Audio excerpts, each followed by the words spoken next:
বন্ধুরা দেখুন আজকে আমি কি কি রান্না করেছি। তো দেখেন এখানে আমি রান্না করেছি, এটা হচ্ছে ভোলা মাছের ঝাল,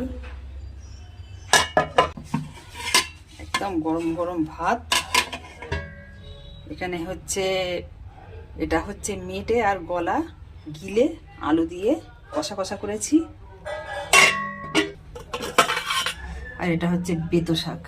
যেগুলো রান্না করেছি দেখালাম, এবারে খেতে বসেছি। এই যে শাক, তো শাকটা আমি পরে খাবো, এখন আমি এখানে ভোলা মাছ দিয়ে আগে খেয়ে নিই, তারপরে ওখানে যে মেটে গলা রান্না করেছি ওটা খাবো।